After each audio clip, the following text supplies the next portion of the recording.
सस्वेदरोमाञ्चितकम्पिताङ्गी सस्वेदरोमाञ्चितकम्पिताङ्गी जाता प्रियस्पर्शसुखेन वत्सा जाता प्रियस्पर्शसुखेन वत्सा मारुन्नवाम्भ परिधूतसिक्ता मारुन्नवाम्भ परिधूतसिक्ता कतं कदम्बयष्ठी स्फुटकोरके कदम्बयष्ठी स्फुटकोरके।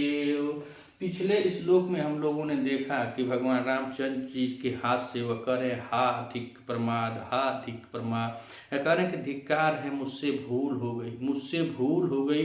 माता सीता का सहसा हाथ बता रहे कि सहसा हाथ छूट गया, और काहे छूट गया तो उसके बारे में बताया कि वह पसीने से युक्त होता है और कांपता था, और कांपते हुए पसीने से युक्त सहसा मेरी प्रियतमा का हाथ मुझसे छूट जाता है।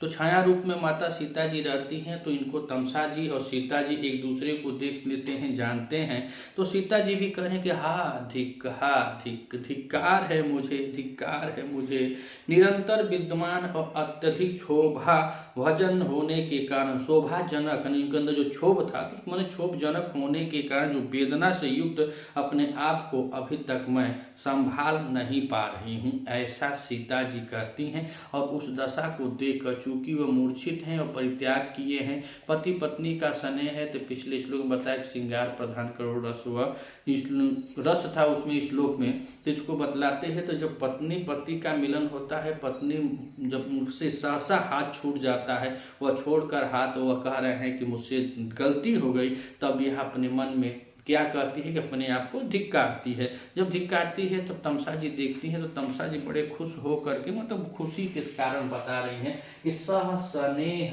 कौतुक कस्मित निवर्य, अर्थात वह देखती हैं और कह रहे हैं कि बड़े स्नेह कौतूहल कर रहे हैं, कौतूहल और मुस्कुराहट के साथ देख करके।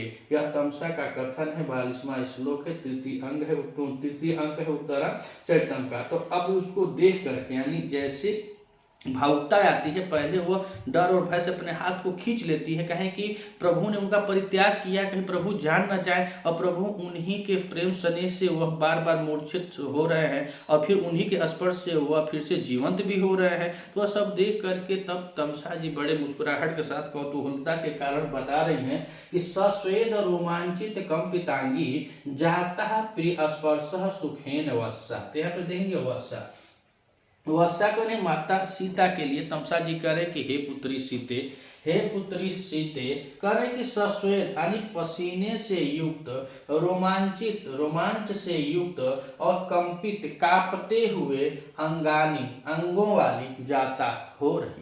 कह रहे हैं कि हे पुत्री तुम सस्वेद अति पसीने से युक्त हो, रोमांच से युक्त हो, कांपते हुए अंगों वाली हो रही हो। और कारण क्या बताए कि प्रिय स्पर्श सुख है, जो प्रिय का स्पर्श है उसके सुख के कारण, वह उसके सुख के कारण तुम्हारी यह दशा हो रही है।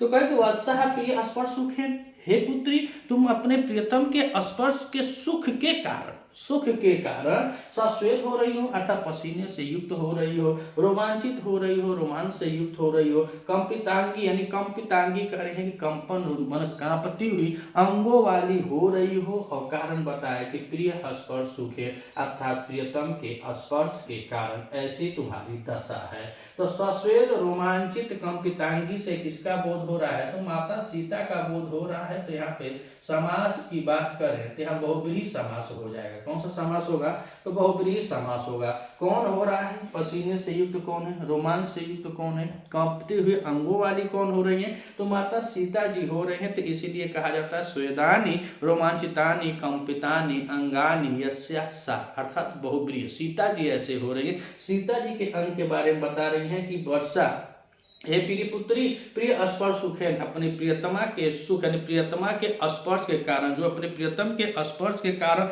जो सुख का कारण है, उस सुख से तुम्हारा शरीर ऐसे हो रहा है कि पसीने से युक्त है, रोमांच से युक्त है, कंपते हुए अंग वाली हो रही हो। यह 2 लाइनों में उपजाति छंद है। उपजाति छंद में 2 लाइनों में तमसा जी सीता से बता रहे हैं। और फिर नीचे बहुत अच्छा यहाँ पे एग्जाम्पल दिया गया है, कैसे मतलब कांपते हुए अंगों वाली हो। तो बता रहे हैं कि इव जैसे, कह रहे हैं कि इव जैसे मारुत परिधूत, मारुत परिधूत हवा के द्वारा, परिधूत माने हिलाया गया, परिधूत माने हिलाना हो जाता है। तो परिधूत में देखें ना तो परि उपसर्ग हो जाएगा। और धातु की बात करें तो यहाँ पे धू धातु में कत प्रत्यय लगा हुआ है, तो शब्द बना है परिधूत।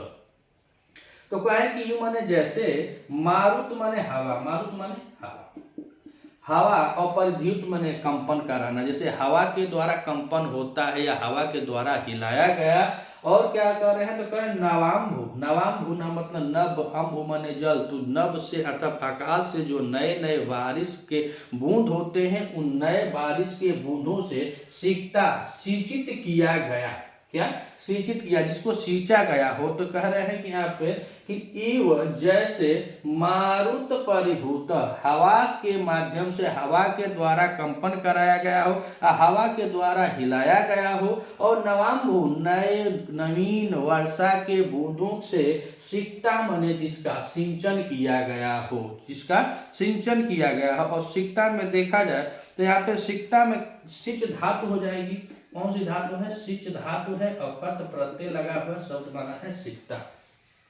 तो हवा के द्वारा परिधूत हिलाया गया और नवा अंबु यानी नवीन जल बिंदुओं के द्वारा सिंचन किया गया। और कह रहे हैं कि अस्फुट कोर, अस्फुट कोरक के, तो कह रहे अस्फुट माने होता है खिला हुआ, खिला हुआ, या अस्फुटित माने जिसका विकसित हो, खिली हुई कलियों से युक्त हो, उसी को कह रहे स्फुट कोरक। स्फुट कोरक यानी खिली हुई कलियों से युक्त कदम्ब वृक्ष के बारे में, कदम्ब यष्टि यानी कदम्ब की डाली के जैसे। अब यहाँ पे कदम्ब की डाली से किसकी तुलना की गई है? तो माता सीता जी के शरीर की तुलना की गई है। और यहाँ पे देखा जाए इस श्लोक में तो माता सीता के 3 सात्विक भावों का वर्णन है, जैसे स्वेद है, रोमांच है और कंप है, यानी कंपन करना, रोमांच करना और स्वेद पसीने से युक्त होना। और इस श्लोक में सुंदर उपमा अलंकार के बारे में बताया गया है। और सीता माता के शरीर की तुलना कैसे की गई है? तो ऐसे बता रहे हैं कि जो मारुत परिभूत, जो हवा के द्वारा हिलाई गई हो, कंपन कराई गई हो,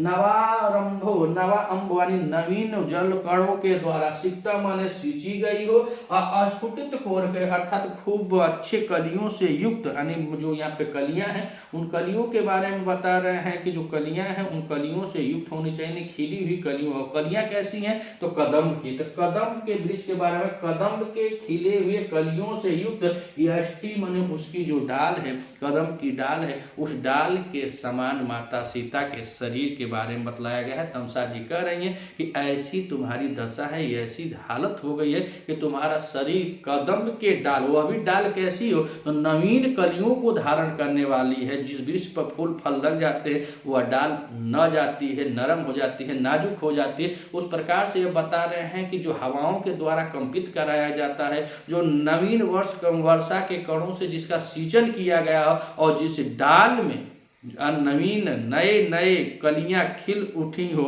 ऐसे कलियों से युक्त कदम्ब यष्टि, कदम्ब की डाली के जैसे क्या हो गया है? तुम्हारा शरीर हो गया है। तो स्फुट कोरे में देखा जाए तो यहाँ पर भी बहुव्रीहि समास हो जाएगा। कौन सा समास हो जाएगा? बहुव्रीहि समास हो जाता है। और यहाँ पे स्वेद रोमांचित कंपितांगी में बहुव्रीहि समास है। और मारुत अवंभ, मारुत माने हवा होता है, परिभूत माने उसको हिलाना, जैसे वह हिलाती है, इसके बारे में। अलंकार की बात किया जाए तो यहाँ पे उपमा अलंकार है। और उपमा अलंकार के साथ यहाँ पे यथा सांख्य, यथा सांख्य अलंकार मिलता है। कौन सा? यथा सांख्य और उपमा अलंकार है। और यू के साथ यहाँ पे माता सीता के शरीर को कदम के वृक्ष यानी कदम की डाली के समान तुलना की गई है। और यहाँ पे और देखा जाए तो यहाँ पे रोमांच की तुलना भी यहाँ पे आई है। स्वेद माने जो स्वेद है अर्थात पसीने से युक्त है, रोमांच से युक्त कंपितांगी है, यह भी माता सीता के बारे में बतलाया गया है। और पूरे श्लोक में कौन सी छंद है, तो उपजाति छंद है। यहाँ पे श्लोक